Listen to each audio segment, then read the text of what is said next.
Downie. Morning. Good morning. Hello. Everyone, morning. You're looking beautiful as ever, just again. And what a beautiful morning it is. Thank you all very much for joining us here at the Q&A stage, and you two again to join me here as well with all beautiful plants. Yeah, move the plant. It's all going well. It's really nice. I do feel a little bit of distance, but it's of course understandable. You're the famous people, I'm the nobody, so there has to be a little bit of a change. Of course, you're very known for your time at Baldur's Gate 3, your beautiful voices, the unseen heroes that everyone always hears and is part of their journey. Well, Tim, Amelia, how do you feel about being such voice? Of course, Tim being a regular actor in the midst as well. It's extraordinary. It's one of those things where I really feel like I should have done an accent, as it's so difficult now to just go and do anything, especially people that have played this game, especially people that are familiar with my voice. And if you try and say something mundane like, excuse me, can I get a parking spot? Can you move your bins so that anything like that, like, oh my God, that's what Gail would say if he was putting the bins out or parking his carriage. That kind of thing. So it has been quite revelatory, more so than anything else. It's just the sound. I've had people in the street, just as you're walking past again, sort of saying, yes, we should really go for lunch. Go, what's that? What? Yeah, it's like watching meerkats at the zoo. I recognise. And they're like, why do I know that voice? Yes, where is that voice? That voice, I know that voice. It's out of place. That voice should not be in the street. Where is that voice from? So yeah, we go. Do I fall asleep at my PC again? It's happened again, hasn't it? It's happening again. It's leaking into real life. Yeah, I think the main thing, aside from trying not to dox myself when I order takeaway food, is people assume that I know what I'm talking about. These days, I'm like, no, there were script writers, I don't know what I'm doing. They want them to tell you, where am I going now? I don't know, I don't What know should where I be thinking am. now? Where should I be off to? You look at the distance and suddenly you see. On the streets, do you get any requests? Can you please do this quote? I love this so much. Of course, Tim, you have a specific quote that people do love you to say. How often, while doing groceries, do you have to throw that out, and how awkward does it feel after a time? Do you know what? I get more people are more kind of, I think, sort of confounded by the fact that I actually sound like this. Like, this is my day-to-day walking around voice. And so that more so than anything else, people will sort of say, just say something. And they go, hello. And they go, oh my God, that's what you... So yeah, that's quite something. But yes, I do get stop licking the damn thing a lot.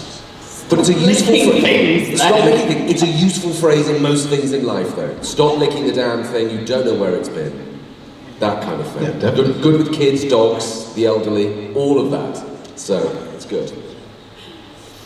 No, I forgot the question now. I forgot as well, because I was just, the quote and everything just rings true to me. No, but I can understand, because with a voice, people place it somewhere, it's always there, and especially because it's your regular voice, we dare to say, it's always there. When acting, you're a part, people see you in a specific series, that's it. But your voice, it's always there, it's always everywhere, and especially because you also did a lot of different commercials. You are suddenly the narrator of everything in someone's life. Yeah, it's interesting. I think you can tell the people who've played Dark Urge just by the ones who look slightly more nervous than the rest about where this conversation's going to go. But aside from that, like, everybody's been really nice. Some people get quite nervous, which I had my favourite response yesterday that I've ever had to somebody who's nervous, and I'm just like, don't be nervous, I'm an idiot. And this woman went, yeah, I know. Like, oh, okay. She's like, I've seen your outtakes, I know.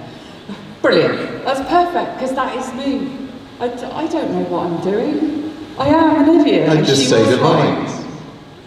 Someone types them out for me, I say them aloud in a microphone, and you hear. Yeah, I wish I had script writers in real life. It would be so amazing just walking through life, knowing what to expect as well. And Tim, as I just said, like, if you're in a movie, if you're in a TV series, that you are that part in a TV series, then people say, I love you in this. But what you mentioned now is that, I love you, you are Gail. Is that something that is now a completely different twist, or has it always been like that? Well, I think it's the unique thing about this art form is like any other art form, be it TV or film, music, anything is passive. You cannot change what that is. That song is that song, no matter how much you may say, that person shouldn't get together with that person, it doesn't matter. Nothing you do will change it. But this art form you can. This art form, when you've spent 600-700 hours with this one particular character, with a certain little group of characters, it changes the dynamic. And I think that is an extraordinarily unique thing. It's, again, something I wasn't expecting because I'm not a gamer, so you intellectually know that, but you don't realise that until it's there, until it's in front of you. Yeah, I think a lot of people have been discovering that over the last 5 years or so, especially now narrative games of this kind of scale have become more popular.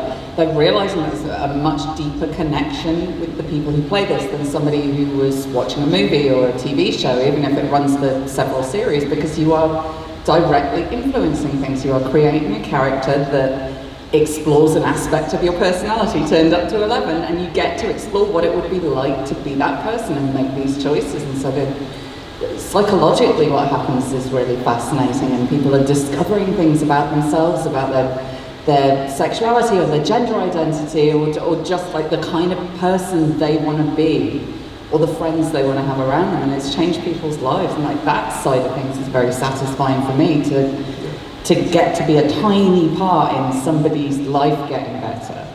That's my favourite bit of all this.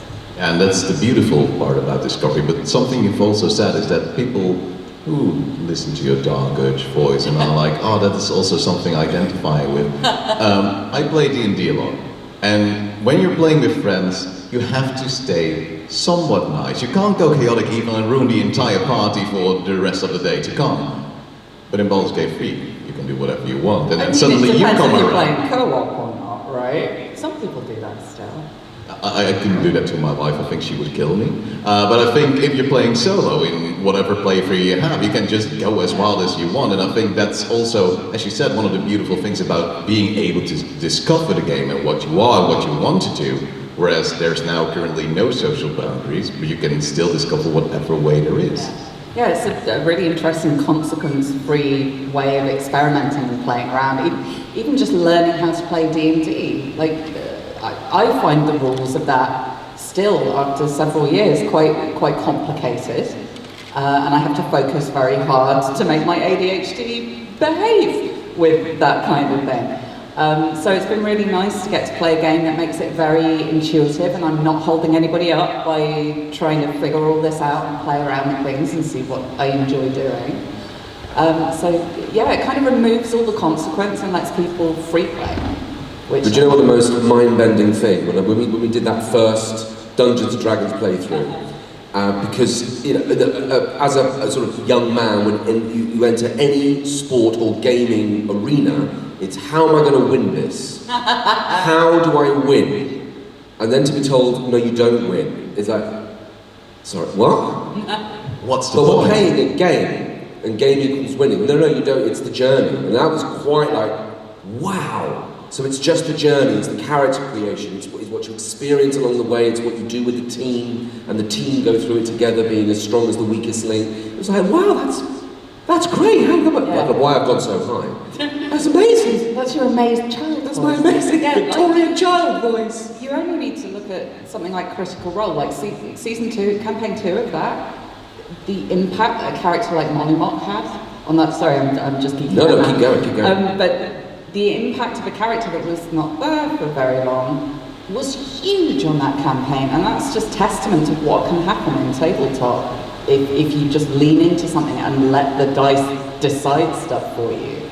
Like, failure is not a failure, it's a story. Sometimes it's more fun to roll a 1 Yeah. than to roll a 20, because if there's a 20, you have the DM saying, now I have to make this work. Whereas as a 1, it's like, but now you guys messed up. And I have one guy in my campaign who's, well, off the rails most often, and then he does stupid stuff without thinking, and like, after 5 minutes he's like, oh, so my actions do have consequences. And like, if you're playing D&D, sometimes a little bit more difficult, but you will be able to work around it. But in Baldur's Gate 3, that will be the rest of your playthrough. Yeah, that's just D&D in general, right? You learn so much more from your failures than you do from your successes. Like, I'm playing a Curse of Strahd campaign at the moment in D&D. And we've got 2 thieves in our party. This kind of ties in with what you were saying, I guess, about not being a dick to your party members. I kind of figured it would be rubbish if we were all just stealing from every shop and getting us banned from every town. Like, that's not fun. So I'm playing a recovering kleptomaniac who's trying not to do it. So I'm kind of doing what I'm doing in my playthrough of Baldur's Gate 3. And every time that I'm playing this little girl called Pebble, she's a tabaxi, little, like, extreme bouncy ball kitten energy tabaxi. And every time she goes into a store, I roll a d20, and the higher I roll, the more shiny she wants to steal it. And you can see the whole party, if I hit like a 19 or something, going, no! It's so much more interesting to play like that with somebody who's a risk, but is playing as part of a team, not to win. Yeah, fascinating. The whole thing is just absolutely, but it's more like real life as well. Like, you learn more, as you were saying, from your failures. You know, that's where you learn. That's where sitting you learn. That kind of thing. That wasn't even a sentence. Like, being fans of other people's characters as well. I love playing in group parties for that reason, where you can be like, okay, I'm not the main character in the scene. This is your plotline, and I'm here to occasionally do a comedy interjection. Or be like, what's that over there? That's it. I'm here to help you have this scene. I think it makes people more generous role players. And also makes them feel seen, makes them feel heard. And about being heard as well, we do have mics set up as well. So if you do have a question for these 2 lovely people, do move up to one of the microphones and you might be able to ask a question as well. Because I have plenty. I could sit here for hours with you, but I think you would eventually get bored. I'm finished. I don't want to do that to you. That would be a little bit too much, and then after a while you just fall asleep on the couch and I just jammering on by myself. I'm pretty sure there's a market for that. Just Baldur's Gate 3 cast naps on the sofa. Oh, definitely. And I believe it's a headline. It's actually standing by, so it's a together. Oh, but there's a question. Let's get ready. What's your question, dear?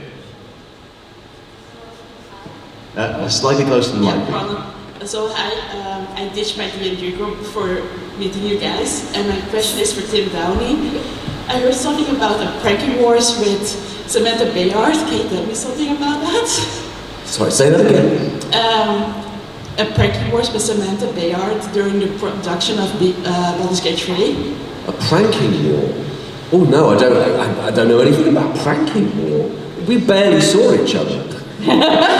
Maybe that was the prank. Now maybe. Now you're giving us ideas. Maybe she was there all the time and that was the prank. Sam, if you're watching this, close your ears. Close your ears. What can we do to Sam? Oh, I'm sure we can find We're something. seeing them next week. Oh yeah, we are, aren't we? Or we can prank something without a shadow of a doubt. It's something we talked about yesterday as Just well. opened up a can of worms. I fear it has. For both of you, it's been a little bit of a COVID project as well. So meaning a lot of the recording had to be done from home as well.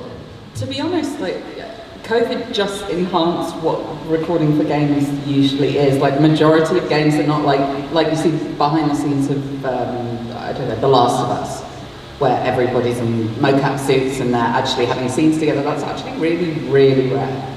Usually it's just you in a room on your own. You don't hear other people's lines. You're having to hope that the director is giving you enough context so that it sounds like you're having a conversation together. Yeah. It's always nice as well when they give it a little bit of oomph and they don't read it. They don't read it like your mum reading it. Sort of like, no. Yeah, I really my love love for you you is everything, and you are everything. Go. That's the I think worst. That's an untapped market. Lackluster love poetry. Lackluster love poetry. Your eyes are like the moon and the stars. You are the love of my life and everything in it, and you say.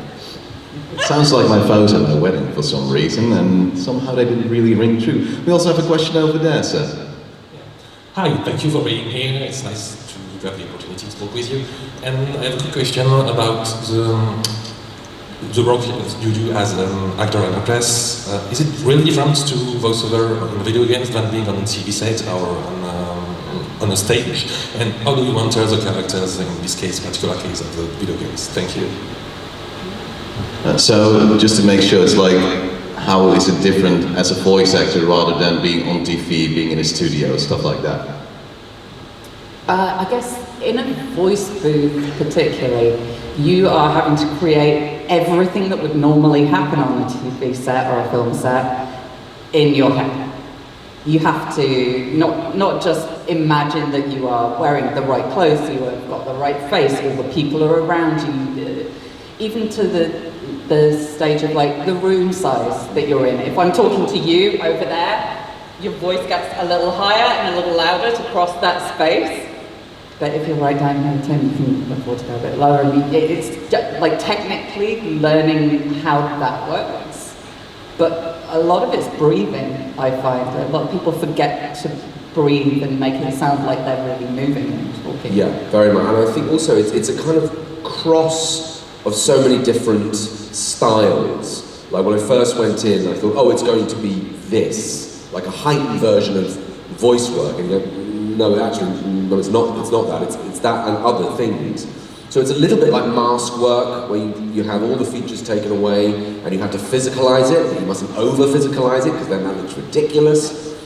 But also putting all of that emotion that you would put through your eyes, and just facial recognition in your voice, and being subtle, but being enough. It's an interesting hybridization of lots of different styles and techniques, which is, that was the main difference for me, was trying to find that sweet spot, that Goldilocks zone. It's a really good acting exercise, actually, because I've always said it's like voice booth voice, stage body, to make it big and it kind of shows up depending on where they put the cameras in the scene, and then movie face. So it's got to be very subtle, so when they go for the close-up, it doesn't seem like you're overacting.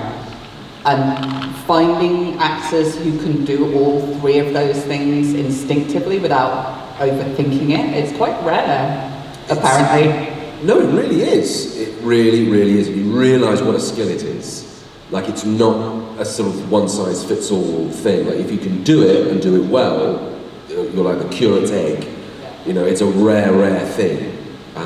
And yeah, it should definitely, I think it should be more recognised as an art form, not kind of marginalised as it has been. I think it is changing though. I think that recognition for the skill of what it takes to do it well is definitely changing. Well, originally they were like, voice actors can't do this, we're going to bring in the movie stars. And then we had this 5-year span of various movie stars either being amazing or not. And they're slowly realising that it's kind of more of a niche skill than that. So kind of pinpointing who can do that. But some work well, like some great actors were able to move into voice acting, and one that rings true to many is of course Christopher Judge, who voices Kratos, who used to be like a big actor, and then now suddenly most people think of him, oh, he's Kratos, he has the deep voice, boy, and it just rings true to everyone. But I believe it's like, as you say, you can't do too much, you can't do too little, so it's like speaking in a conversation, but slightly more, but not too much, because then it will be way too much for anyone to actually understand and want to listen to, right? Or it becomes caricature, and when you want something that's real or something to have an emotional pull, you can't be like a Ren and Stimpy cartoon. It can't be that sort of animated, Nickelodeon-y. It's got to be real, but it is animated, so where does it sit? And so to find that is a real skill. It's a great art. It's almost like music. I find like they're the people who hit those whole notes, and it all, like technically it's fine, but then you occasionally get somebody who hits a sharp or varies the rhythm slightly, and you're like, ooh, that's interesting. What are you doing? What's that? I find those kind of performances where it's not just directly communicating. I feel this way about you. It's all the stuff that's going on in their head that you can sense is there, but they're not saying. That's what brings a performance to life. Intricate little details that actually make you want to think about it without having to think about it. We also have a question over there, if you could also ask it to us, please. Hi, so Baldur's Gate has a lot of heavy storylines, and I was wondering, when you're in the voice recording booth, are there moments where the scenes really got to you, where as an actor you were really moved and even maybe choked up or something? Yeah, most definitely, because it is such an intense experience, and it's also not particularly one that you're sharing with a fellow actor who's standing in front of you, and you're kind of sharing this experience and like, okay, wow, that was quite. It's you on your own experiencing it, and so there was a lot of scenes like weave scenes and darker scenes where you kind of have to find the story within yourself, which is kind of like method acting. It's like finding those things and thinking, oh, okay, that's a similar emotion. So let's go there. And sometimes you don't want it. Sometimes it's something that's you want kind of left where it is, but then to bring it out brings a truth because it's raw, and that's when it gets very exhausting, especially if you're doing it. Because if you were acting a scene like that, you'd probably do two, 3 takes. So you're probably talking like 20 minutes in total, whereas this is like 4 hours of that heightened emotional awareness. And so by the end of that, you are ruined. You are absolutely on your knees, and you don't want to talk to anyone. You want to sit quietly in a room and just basically pick everything back up and put it all back in again. So it's like self-aftercare. Really, like that, it really is. There is that thing about, oh no, it's good to address these things, but then you think, I don't really want to address this for 4 solid and hours. I certainly don't want to have to go and be around my loved ones while I'm coming down from that. Absolutely not. Give me 5 minutes. Yes. For me, this was a slightly unusual role because I have to be so many different characters narrators, so I didn't want to bring too much of myself into that because I wanted to focus on that particular character for that scene, and then be theirs, and then be theirs. So there are certain storylines that now, watching it from the outside, I'm like, okay, that's part of my life, that's part of my life, and I can relate to that. I love talking to players about the moments in different storylines that connect with them, because there's a lot of that in my life, but I think it's more about your experience than mine, if that makes sense. I think that's a more helpful way for me to go about it. I'm pretty open about a lot of the stuff that's gone on in my life, but I think it's more useful for us to talk as a wider group rather than honing in on my experience. Does that make sense? Yes, thank you. I think, Tim, especially for you, as a regular actor as well, you said yesterday, I drive to studio, it's an hour. I get in the mood, I'm done, I drive back, it's an hour. You can leave everything behind, go back to the good old happy Tim for the wife and kids, and then you can go in. Good old happy Tim! But then doing the voice recording at home, and then just having such an intense session, going downstairs, and you're absolutely knackered, that of course also you don't want to show that emotion you just felt downstairs. It might be an angry, it might be a sad emotion. To it as well. I always feel like it's a bit cruel to come out of a recording session where you're like, I've just died like 5 times, burning, electrocution, my loved ones have died in front of me and I am mourning them, and then go straight to the kitchen and be like, what does everyone want for supper? Tears in your eyes after all the screams. Fried chips are a good idea.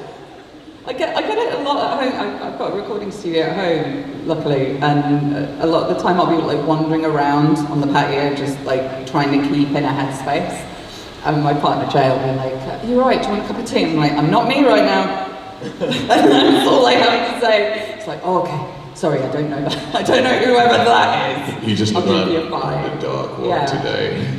Yeah, it definitely helps with open communication in relationships. Yes, it really does, and understanding that character separation between you and character, and where it takes you, that you do need that time to kind of pull it all, like those kind of pull dolls, you know? Yeah, it's like it takes a bit of time for that thing to just pull itself back in again, and then it's fine. Then you can walk back in and go, "Oh, we're having supper." Yeah, because I'm not a method actor by any stretch. If you do that in voice acting, you are screwed. That will mess your head up because you're leaping around emotionally so much. You'll just have a breakdown. It's not worth it. But I think in order to give a really lifelike performance and something that people can connect with, you've got to believe it for that moment and then be able to switch. It's quite an interesting psychological trick, but for that moment you're living it, you are dying, you're watching somebody you care about murdered in front of you, whatever is happening in that scene. And that has a physical reaction, if you truly believe it. Like, chemicals are released in your brain, as if that was really happening. So there is, I joked about it, but there is a lot of self-care and a lot of aftercare that goes on after scenes, because otherwise it's too dangerous, a lot of the stuff we're doing. And then it gets complicated as well, because you've got to marry that together with the technicality of it. You could give the performance of a lifetime going, "My God, I really hit the ground there, and that was absolutely sensational." And they go, "Yeah, but you said this word wrong. So we're going to have to go and do that again." "Oh, right." So you have to drag it up again, and that's where the skill and the art kind of meshes together. Is being able to have that emotion and keep it there for probably a number of takes, just to get, I said that line, no, I've missed a word, I've got to go back, do it again, and finding your rhythm in order to get there. That's tricky. Apostrophes, Larian, really. Come on.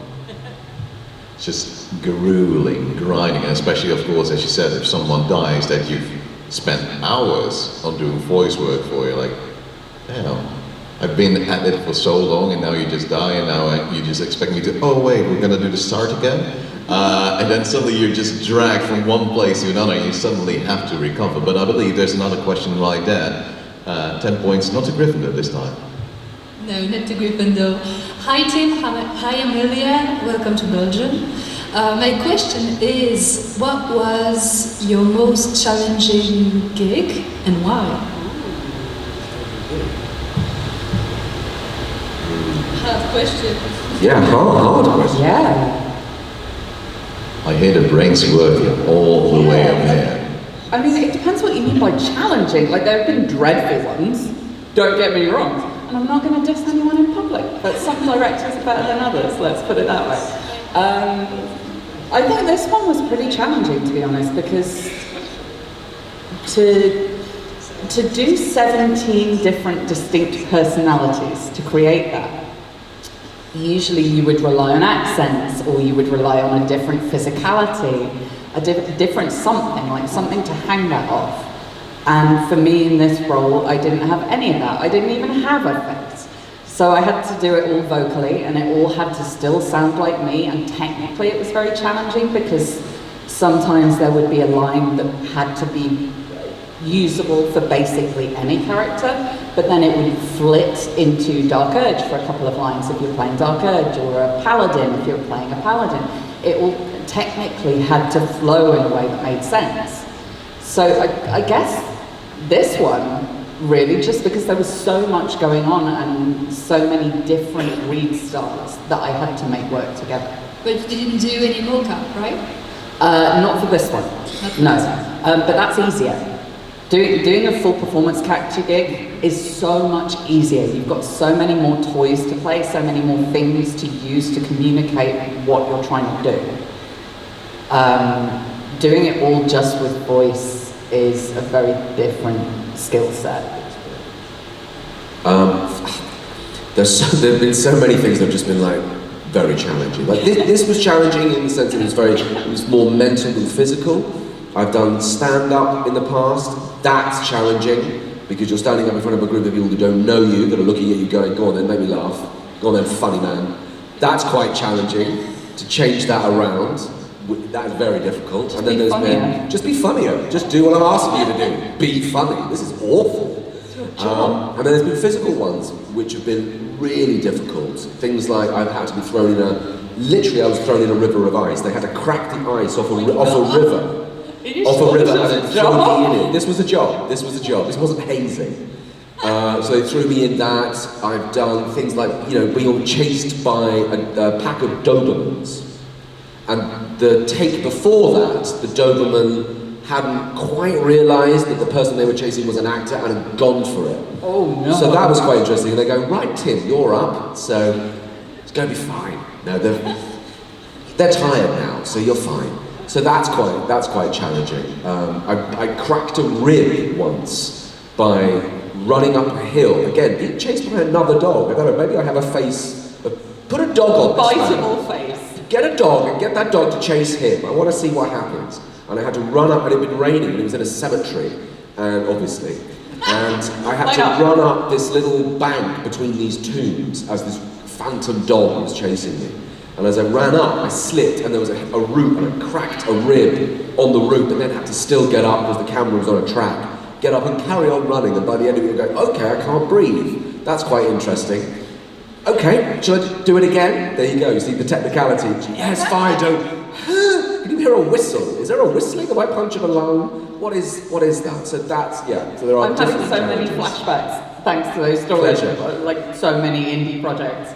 But yeah, I cracked a rib once in the cold, but I had a tight-laced corset on at the time, and it wasn't as part of the scene. I was just cold. One of my actor friends hugged me, and I just heard this, like, aha! So as long as I keep this corset on, I'm fine, but the second I take this off, this is going to be bad. So I just did the whole of the day without taking it off. I've had maggots on my face for a zombie movie. That was actually fine. They were great. The director was more creeped out than me. This was on Paddington, and we were doing a reshoot for Paddington, and on the morning, I came in and they said, so you know what the scene is? I went, yeah, I know what this is. They said, great, so you're okay with spiders? Full nudity. And I went, what? Good, full nudity. Full nudity in Paddington. They said, you're okay with spiders? I went, what? Well, that's what the rewrite. They said, oh, I didn't. Oh, I thought we were just doing. Nightmare. They said, okay, come and have a look at this. And they had this long table of various huge spiders, huntsmen, tarantulas, extraordinary things. And they would pick one up and they would literally place it on your neck and go, okay, how's that look? Oh, that's a bit interesting. Put that down. Let's try the scorpions. And then picked up the scorpions and would place them on your neck. So there's the scene in Paddington where I've got the gun and the bear drops down behind and then I turn around and there's a scorpion on me. Now it looks, for all intents and purposes, that's not real. No, it's a real scorpion, still with its stinger in. And they said, the thing about scorpions is it will think you're just a tree. So don't move like quickly. A tree. Think like a tree, don't move quickly. It may move, don't worry about that, but if you make any sudden movements, it will sting you, okay? But don't worry, it's like a bee sting. That's a scorpion! I've seen Indiana Jones, that's gonna kill you! So that was quite challenging as well. Thank you. It's amazing because then you don't have to method act, you're just truly, absolutely horrified. Yeah. In fact, doing that scene, there's one bit where I turned round and the whole crew were where you were, and I turned round and everybody there went, ooh. And you think, okay, that's bad. If the crew are doing that, that's really bad. And I hadn't noticed, but the scorpion had moved from here, and it crawled up the side of my face. So they had to get the scorpion wrangler to come and go, don't worry, it's fine, don't worry, just pluck it. Come on, Kevin, the scorpion. He does this. Don't worry about it. He does. He's excited. He's just betting you with a stinger, no worries whatsoever. It's just his usual antics. We also have a question over there. Hi, my name is Koda. I had a couple of questions, but like most already got asked, so please bear with me because this one's going to be a bit more generic.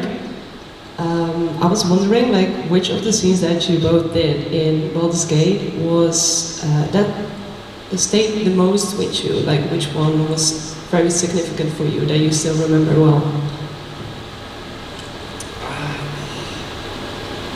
There are just so many that do so many different things. I think the one that really stays with me a lot is the weave scene, because we had to re-record it 3 times. So they were 4-hour sessions. So instead of doing it once for 4 hours, I did it for 12 hours, that particular scene. For various different reasons, either a technicality, it could be that your arm had broken within the animation, so you have to redo it again. They just slightly changed the narrative, they looked at it again, all of these things. And that was very challenging, because it's very intense. And I had the same sound engineer, so on the 3rd time I walked in, we just couldn't really look at each other, just like, yeah, hi, are we doing that? Yeah, we're doing that again. So, yeah, it wasn't good enough the first couple of times. Your first 8 hours. It's a metaphor. But yeah, no, that's really stuck with, that's kind of burnt in. But it shouldn't burn. It shouldn't, do you know what it does? I've got to get that scene too. Yes, so that. A weave infection. That's horrid. I like it. Oh, that's horrid. Oh God, there was so much going on. I think one of the main, again, this is Critical Role related, I don't care, I'm geeking out again. I loved voicing all the little tombstones, like the little moments of memory or just hints of a story that you're never going to get to hear. And there is one tombstone, rather than a full story or like, may the crows use this grave as a privy, which I really love. It takes a certain level of bitterness to carve something like that into somebody's tombstone, and I'm here for it.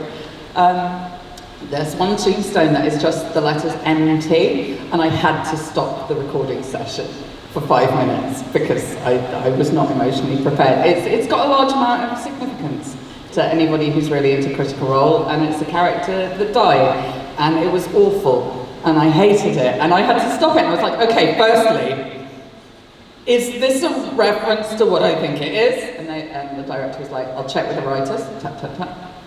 Yes, it is. I'm like, okay, can you just send them a message for me? How dare you? Don't do this to me in the middle of a recording session. It's not fair. So I think moments like that really stuck with me because the rest of it, emotionally, we were hopping around so much.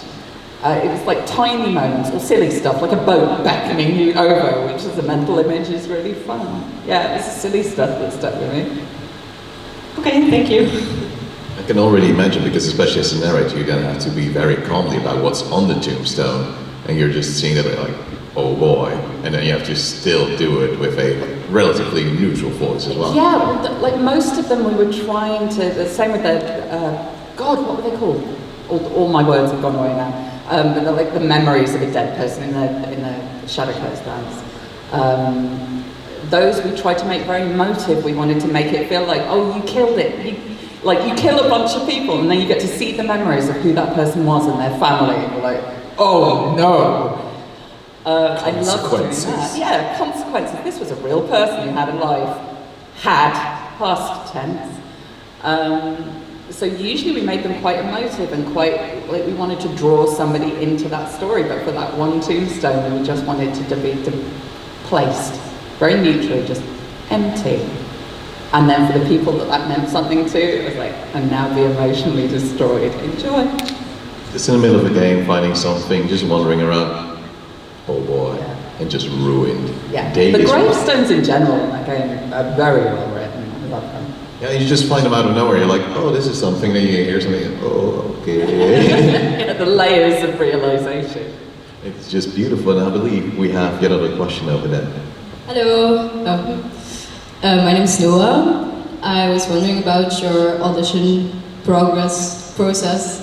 How did you feel during, before, and after? Did you feel like, oh, this is really going to be something, or what was that like? Well, I'd never auditioned for a game before, so when this came through, I was like, oh, okay, a game, that sounds quite fun. And then on the audition brief for Wizard, it said Henry Cavill in the Tudors. Was that, okay, I can do that, I can do Henry Cavill in the Tudors, that'd be fine. Surely he just does. Is that you doing Henry Cavill? That was me doing Henry Cavill in the Tudors. I did it with that. The worst impression. I think you'll find. Go back and watch it. That's exactly like this. No. My name's Gail. So I did a kind of version. I think, okay, with probably something in the region of this. I think that might be quite fun, and I'll make it a bit funny because that's quite funny. Like, I'll make that a bit funny, and we'll see what happens. And then you send it off. And with most auditions, you kind of throw them into the void and think, okay, well, if it comes back, that'll be great, fantastic. And then it comes back in to say, oh yeah, congratulations, you're playing that wizard. The Henry Cavill wizard. Oh, brilliant. That's great. What's the game called? Oh, we can't tell you that. Okay. What's my character called? We can't tell you that. Right, okay. So I didn't know what the game was called for about a year and a half. Even standing in the booth in a light suit, having said the lines for a year and a half. What is this game? We can't tell you that. Very good question. It's a very good, we'll ask someone as soon as they Still don't know. But yeah, so it was a very regular audition process. I imagine it's quite a regular audition process. You have to stand a certain way because you're in base pose, which was the only quirk, I would say. The rest of it was quite a normal-ish casting. But yeah, no, I had no idea. I was very naive to it and very sort of, okay, I think it's this. So I just kind of threw some takes and kind of thought, okay, well hopefully one of those is going to work, but we'll see. I was in Larry's previous game, Divinity Original Sin 2, somebody knows Melody, yay! I miss playing her so much. So when Baldur's Gate 3 was announced, and I was like, oh, okay. Oh well, I'll cheer them on from the sidelines. It would have been lovely to be in it, but never mind. And I started seeing the scenes come out, and early access hit, and I was like, this looks badass, god damn it, okay, fine. And then they decided they wanted a voice narrator, and I got a call to audition for it, and I was like, okay, we can try this. I did the audition, and I remember walking out of it, and my other half went, how'd it go? And I was just like, this isn't my role, this is somebody else's role. It would have been great, but nah, I don't feel like this was it. And the original direction was kind of Scar from The Lion King. It was that very like sitting back, like, oh, did you roll a 1? That is a shame for you, isn't it? Oh dear. Just this sadistic dungeon master really enjoying watching you mess up repeatedly. So that's what kind of, eventually I got the part, and that's what we ran with until early access. And then there was quite a mixed response, like some people really liked it, and there's a word for those people. And some people very much did not, and there's a word for them too. Then we started playing around with it a bit more and adapting it, because we kind of felt like being dommed non-stop for the entire course of this game would have been a lot. We needed some light and shade and some flow to it. And then we started giving different characters their own unique narrator. So Shadowheart's narrator or Gale's narrator are very different from Dark Urge's narrator. Getting to play with that was a really cool acting challenge. But yeah, it all started as Scar from The Lion King, and that's kind of what we stuck with for the Tadpole lines. But just testament to the fact, I don't know whether an audition has gone well or not, and I try to remember that these days, of just do the audition and just let it fly away and see what happens. It's just like any job interview, I dare to say. You go in there, you're like, of course, you're saying, I've wrote it in void, less nervous than usual with a job interview. You go there, you think, I probably said things completely wrong, and they'll probably completely dislike it. And you walk out, you see, oh, whatever, I hope I did it right enough. And you get a call, oh, you did it. You're like, what?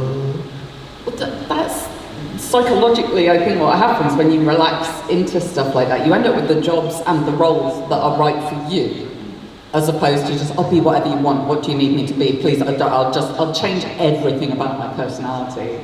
I've certainly felt like the last few years I'm landing roles that are me. Like authentically a part of my personality. Just sitting more in your... Yeah. So that's where the Scar comes from. You're welcome. So that's where the Scar comes from, and that's why everyone thinks Tim Downie is currently Gale of Waterdeep. Tim Downie is Gale?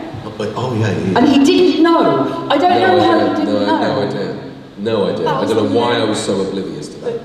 The man who loves books and the occult didn't realise he was Gale. I know, it's weird, isn't it? It is a strange thing. Yeah, and I didn't even record it in my study. I recorded it, the audition, in my daughter's bedroom, which was just blank with like teddy bears in the corner. So how on earth they saw, oh yeah, because it's you. That's the wizard right there. But we need him, and we need him right now. I believe there's one more question out there. Hello. So, I've been playing D&D since 2018. And during all those years, more specifically during the pandemic, I also met my boyfriend through D&D. It first started off as our characters dating in-game, but eventually it got real outside of the game, and we've been together Character bleed, we love it. For 4 years. So far it's going well, however, during those years, I've also heard many horror stories on the internet about why romance should not be a part of D&D and why it's terrible and all that shit, basically, excuse my language. But that makes me question, what is your stance on romance within the game?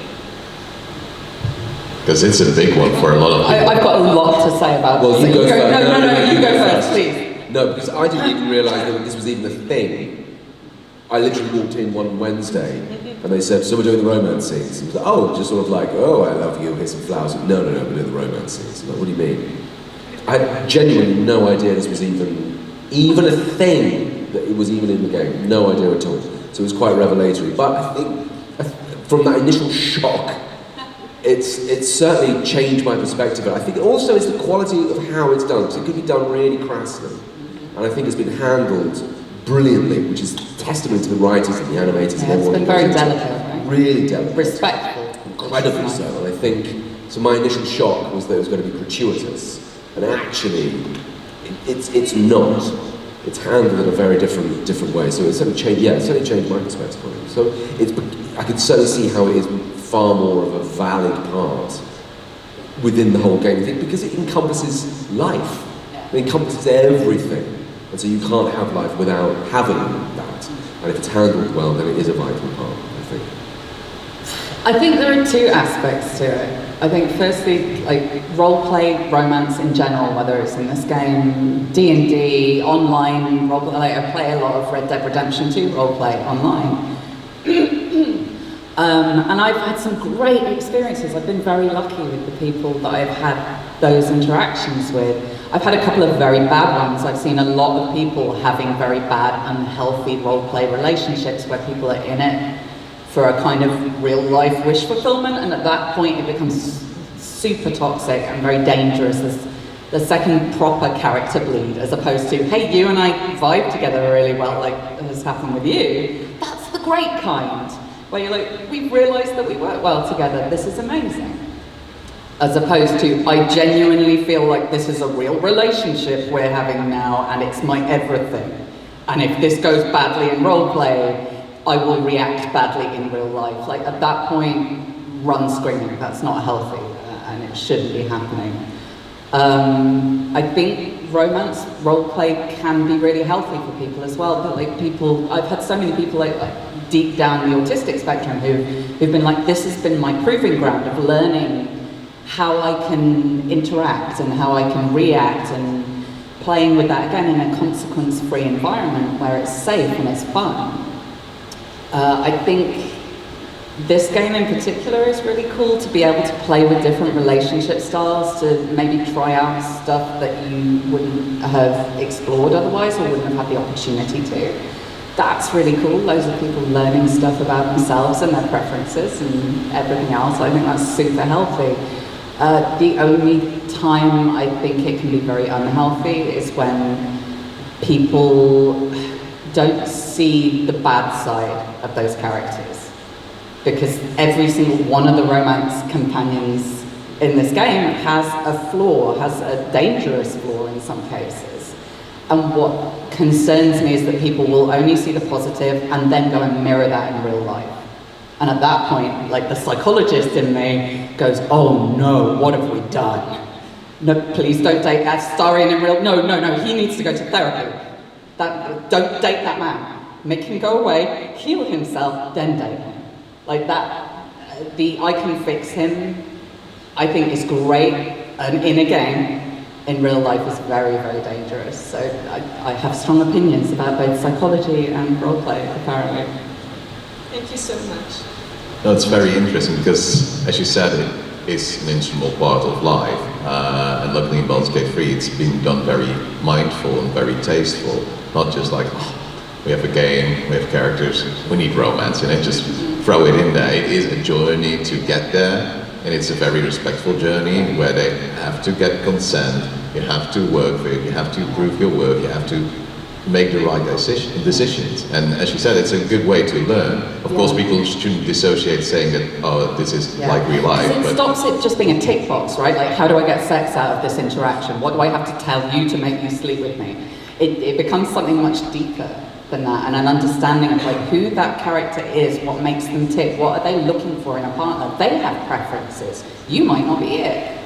And that's not a winnable state. It takes you away from like romance as a win state into, well, maybe we're something else. Maybe we're really good friends. Maybe we help heal each other along the way in this journey, and it's not what we thought it would be. I find that so much more juicy and interesting than just, and then they fell in love. That's the kids' book version of it, right? Ladybird. As opposed to, life is difficult and relationships are hard and sometimes they don't go right, but you can still learn stuff. I agree. I took this really deep, huh? No, but it's good, because if you're passionate about something, you can at least speak, and luckily you have the microphone, so why not? I do believe we have yet another question there. Hi.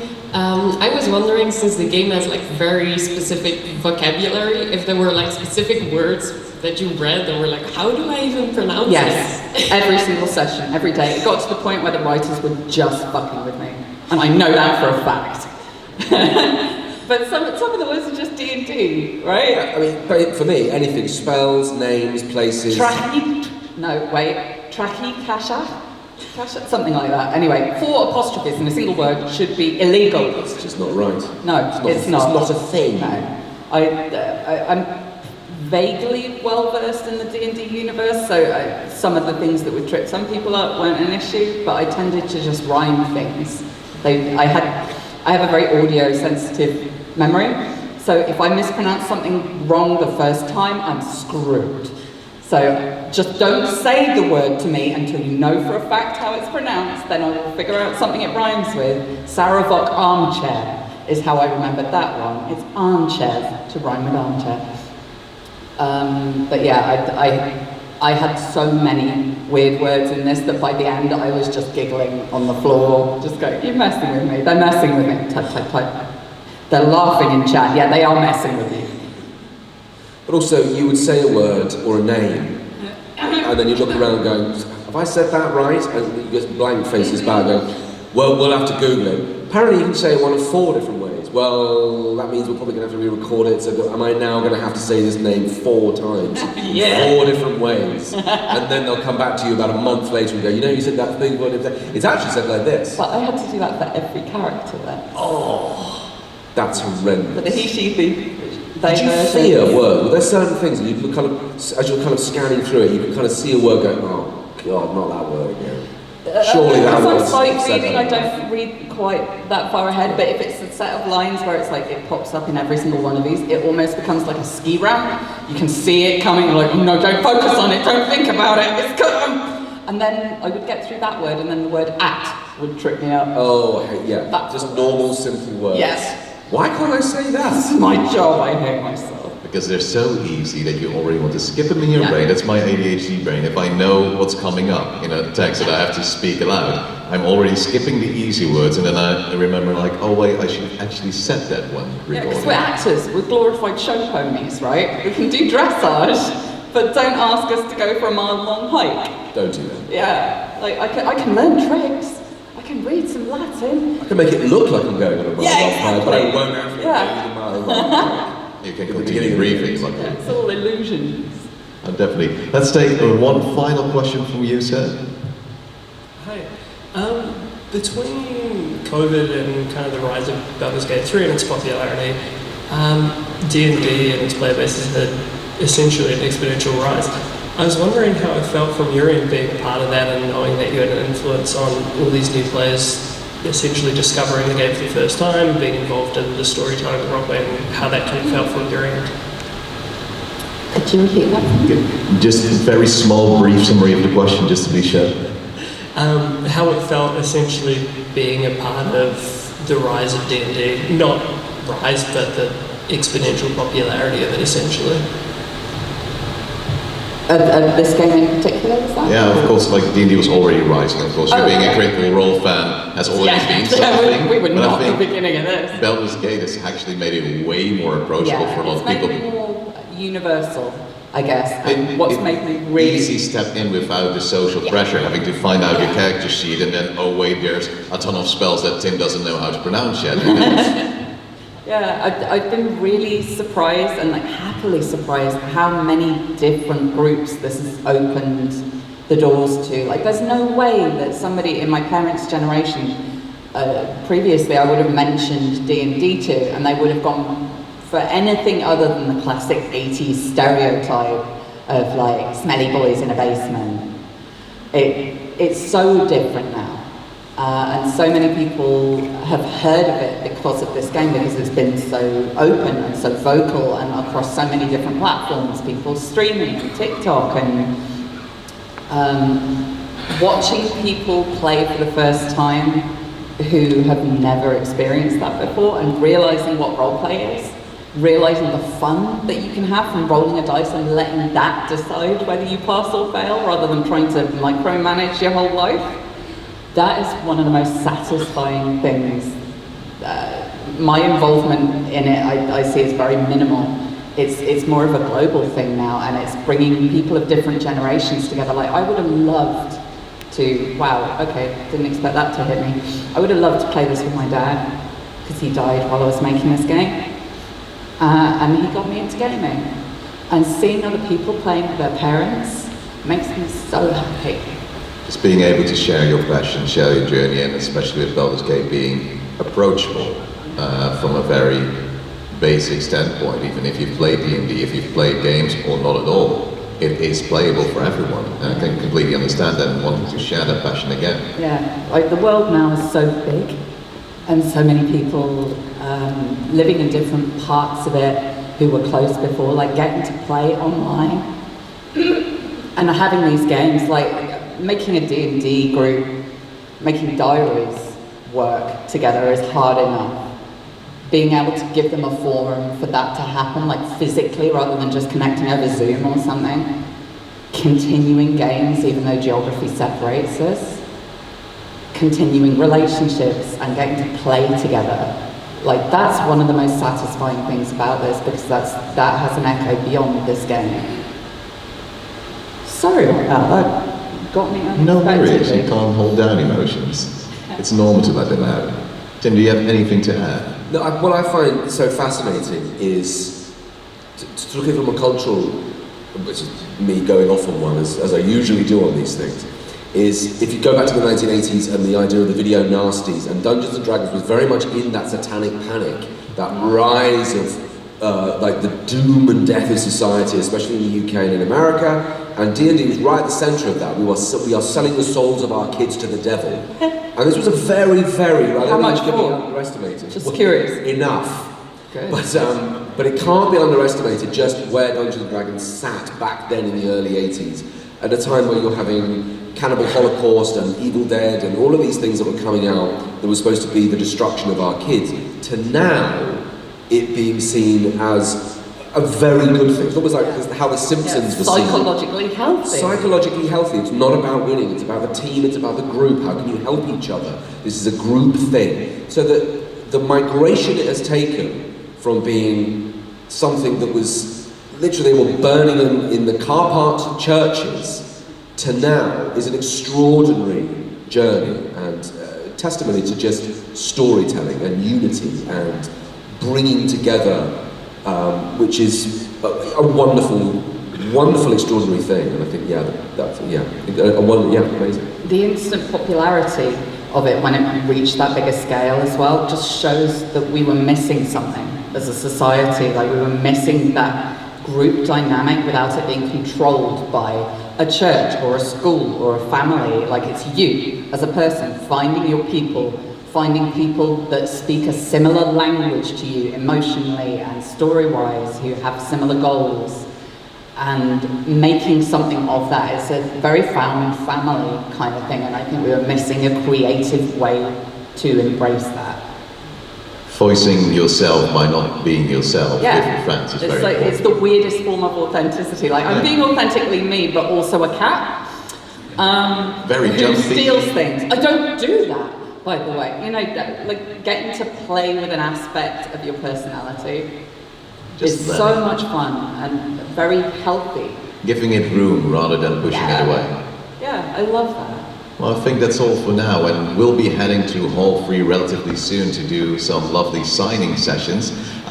So thank you all very much for your questions, your time here and being with us, and we'll be very happy to see you in Hall 3 for these signing sessions with Tim and Amelia. We'll be there in roughly just over half an hour. We just need a little bit of a break and a little bit of a lunch, but we'll be there the entire day. Thank you very much and see you soon. Thank you.